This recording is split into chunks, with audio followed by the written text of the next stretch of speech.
Salut, j'espère que vous allez bien. On se retrouve pour la review du dernier SmackDown juste avant Survivor Series qui aura lieu ce soir. On commence directement le show avec la team de Becky Lynch, donc Becky Lynch, Bianca Belair, Charlotte Flair et Shotzi qui font leur entrée. D'ailleurs, on a un tout nouveau stage pour ce SmackDown et pour Survivor Series, puisque, comme vous le savez, il y a une grosse demande des fans pour être présent à SmackDown et à Survivor Series.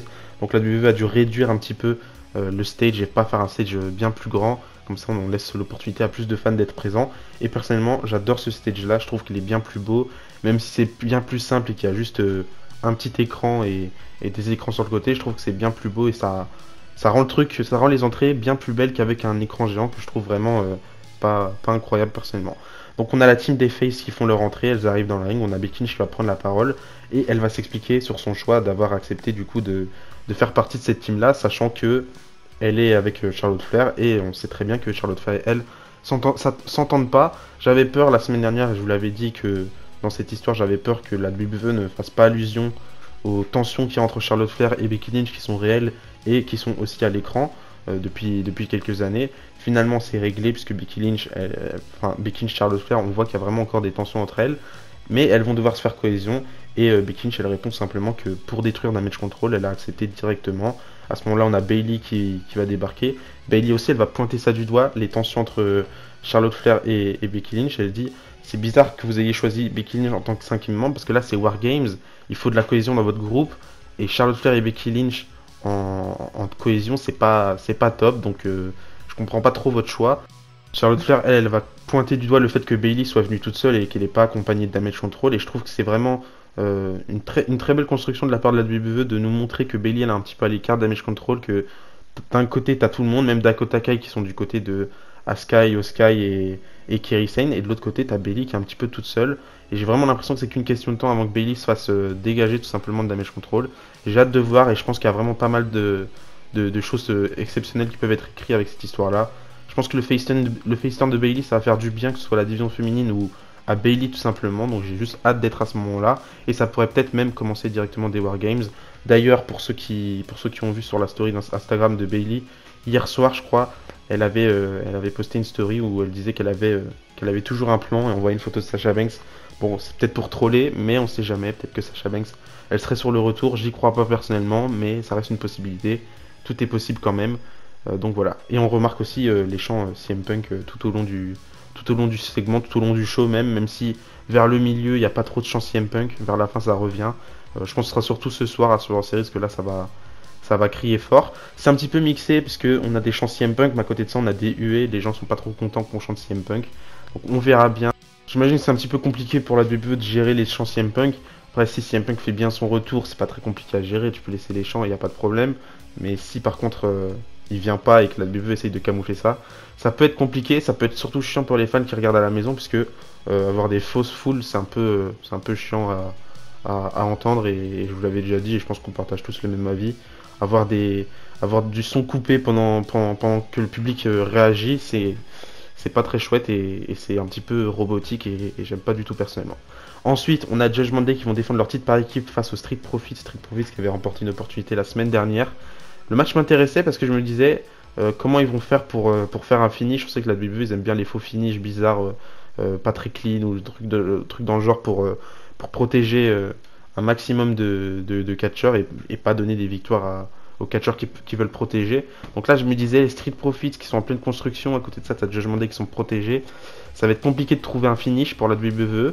Finalement le match a été bien, il était pas très très long, mais c'était un bon petit match. Rien de fou non plus. Victoire de Judgment Day qui remporte le match en grugeant évidemment. Pendant que l'arbitre voit pas, on a Finn Balor je crois qui attaque Montesford. Après on a un nouveau finisher, un nouveau finisher combiné où on a Damian Priest qui va faire une sorte de tombstone mais plus sur le dos, et Finn Balor qui va enchaîner directement avec son coup de grâce pour la victoire. Donc victoire de Judgment Day qui conserve leur titre, et il serait temps de séparer ces titres par équipe parce qu'il y a vraiment du potentiel. D'ailleurs il y a eu pas mal de rumeurs qui parlaient de Gallus dans le main roster, l'équipe de NXT. Il y avait une autre rumeur qui parlait de AOP, les Authors of Pain, qui pourraient faire leur début dans le main roster, enfin leur retour plutôt dans le main roster.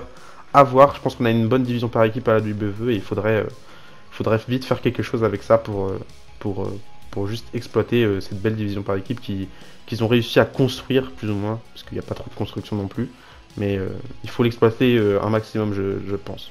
Ensuite, on a eu un nouvel épisode du Grayson Waller Effect avec comme invité Kevin Owens, sauf que là, c'est Austin Theory qui fait son entrée. Par la suite, on aura Kevin Owens qui va débarquer. Je suis pas trop fan de ce programme-là. Déjà, l'association Grayson Waller Austin Theory, je sais qu'il y a pas mal de personnes qui aiment beaucoup ça. Moi, j'aime bien, mais à la fois, je suis pas trop fan d'Austin Theory du tout. J'aime beaucoup Grayson Waller, je suis un grand fan et j'aime beaucoup le fait qu'il soit bien plus mis en avant qu'il y a quelques mois, par exemple. Mais j'aime beaucoup son évolution dans le main roster. Mais l'associé avec Austin Theory, je suis pas fan du tout de la combinaison. C'est deux catcheurs plus ou moins détestables, mais pas du tout à la même manière. Grayson Waller, c'est plus son personnage qui fait qu'il est détestable, comment il le joue, parce que c'est un génie complet, Grayson Waller. Et à côté de ça, Austin Theory il est détestable parce que c'est Austin Theory, quoi, et son personnage il fonctionne pas trop, les fans sont pas trop contents de son personnage, donc ça fait qu'il est un petit peu détestable. Et cette combinaison, je sais pas trop où elle peut aller. S'il se dirige vers les titres par équipe, pourquoi pas, on verra bien qu'est-ce qu'il pourrait donner par rapport à ça. Mais je pense qu'il y a plus de potentiel à avoir Grayson Waller par exemple dans la mid-card autour du titre des États-Unis, avec peut-être Logan Paul du côté de l'Australie, ça pourrait être intéressant, que de l'avoir dans la division par équipe qui est déjà assez chargée, je trouve. Et enfin, assez chargée, on en reparlera un petit peu après, parce qu'il y a quand même des équipes qui se détachent un petit peu. Mais globalement, le programme me dérange pas. J'aime bien Kevin Owens, je suis un grand fan de Kevin Owens. J'espérais mieux pour lui dès son début du côté de SmackDown, mais malheureusement, il n'y a pas assez de star power qui sont présents. Roman Reigns n'est jamais là. Donc, malheureusement, un petit peu compliqué pour Kevin Owens de se démarquer et d'avoir un programme hyper intéressant. Donc là, il est un petit peu bloqué avec Grayson Waller et Austin Theory. Et on a LA Knight aussi qui se pointe pendant ce segment-là, puisque lui aussi, il doit patienter. Roman Reigns n'est pas là. Sosikoa et Jimmy Uso n'étaient pas là ce soir-là. Donc, il doit patienter avec Grayson Waller et Austin Theory. Mais c'est quand même bien réussi par la WWE puisqu'ils construisent ça depuis quelques semaines aussi en contrepartie. C'est pas comme si ça sortait de nulle part. Donc tant mieux. Ensuite, on aura un match entre les deux équipes. Kevin Owens et LA Knight contre Austin Theory et Grayson Waller. Pas incroyable comme match. Victoire de Kevin Owens et LA Knight, tant mieux. Et j'espère qu'on passe vite à un autre programme parce que je pense qu'il y a bien plus intéressant à faire que d'avoir Kevin Owens et LA Knight en équipe.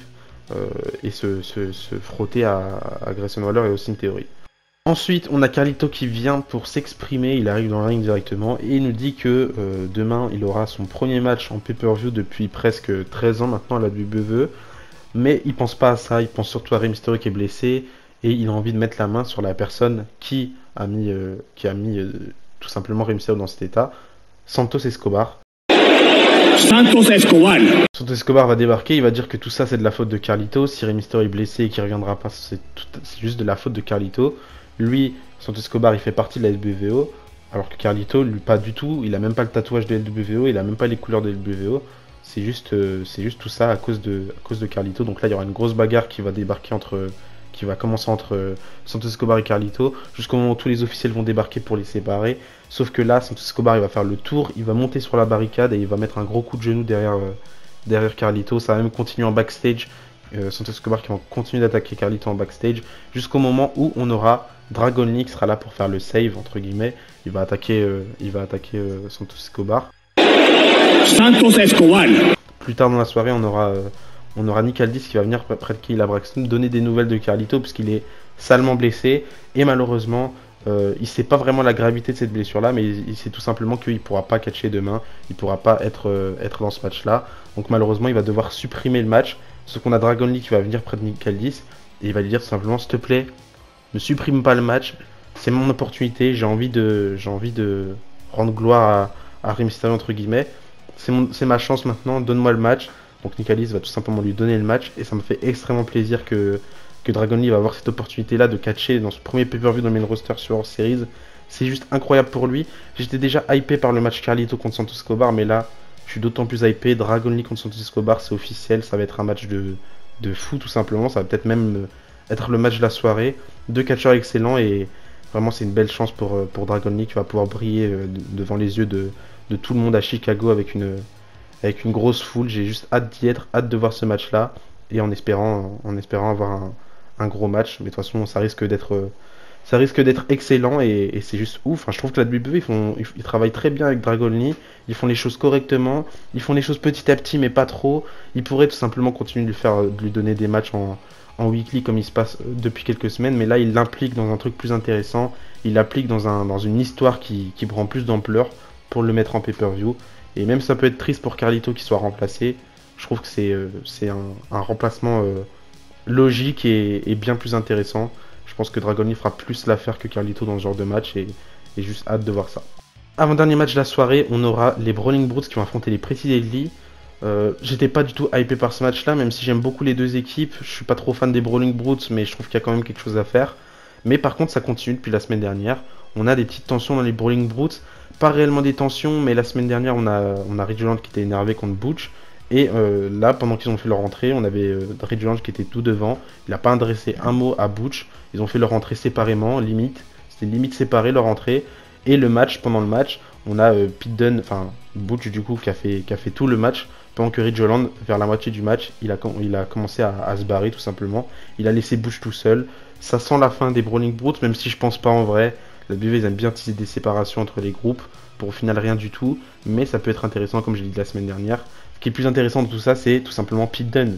On s'en fout un petit peu de Ridgeland, je sais pas vous, mais Ridgeland il m'inspire pas grand chose. Alors que Pete Dunne, c'est un très très gros catcheur et hâte de voir comment ça va se faire son retour en solo et hâte de voir ses premiers pas.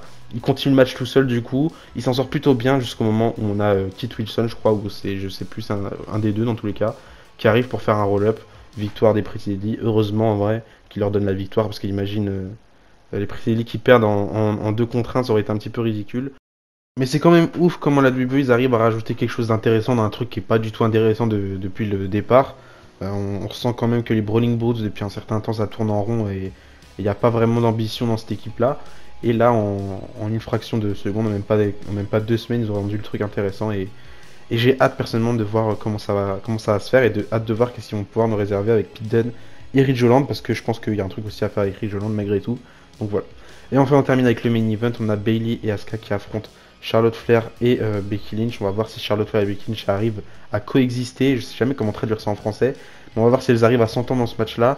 Dans cet exemple-là, ça me dérange pas du tout d'avoir ce match. Est-ce qu'elles peuvent s'entendre dans ce match-là? Déjà parce qu'elles sont dans la même équipe et qu'il y a vraiment un réel truc, un truc vraiment profond dans cette histoire-là. Et c'est pas juste elles doivent s'affronter un jour ou l'autre et parce qu'elles peuvent s'entendre dans ce match-là. Non, là c'est vraiment un truc concret et la WWE ils font très très bien les choses avec ça puisque pendant tout le match tu sens quand même qu'il y a des tensions entre Charlotte Flair et Becky Lynch, c'est pas anodin du tout et même pendant tout le show on ressent les petites tensions entre elles, c'est même ce qui va coûter le match à Charlotte Flair et Becky Lynch puisqu'à un moment donné elles vont pas s'entendre dans le ring, elles vont s'expliquer jusqu'au moment où Bayley va venir par derrière, elle va les pousser les deux, donc Becky Lynch elle va attaquer Charlotte Flair sans l'attaquer réellement et à ce moment là Bayley elle va faire le tomber, victoire de Bayley et Asuka pour terminer ce show là et après le match on a encore une fois Becky Lynch, Charlotte Flair qui s'explique avec Shotzi et Bianca Belair qui essayent de les séparer, qui essayent d'arranger les choses, donc ça va être intéressant de voir le match ce soir à Survivor Series, voir si les tensions vont s'apaiser entre les deux, si finalement elles vont réussir à s'entendre et mettre tout ça de côté pour remporter le match un petit peu comme c'est Rollins et Cody Rhodes qui doivent eux aussi mettre les tensions de côté pour, pour pouvoir combiner et réussir le match. Donc on verra bien. Malheureusement, je pense que ce sera la team des Faces qui va remporter le Wargames match. Je trouverais ça dommage personnellement parce que je pense qu'il y a vraiment un truc à faire avec Damage Control et qu'une victoire dans un Wargames match ça pourrait leur faire le plus grand bien. Mais on verra bien. Tout n'est pas acté et j'ai juste hâte de voir ce show là.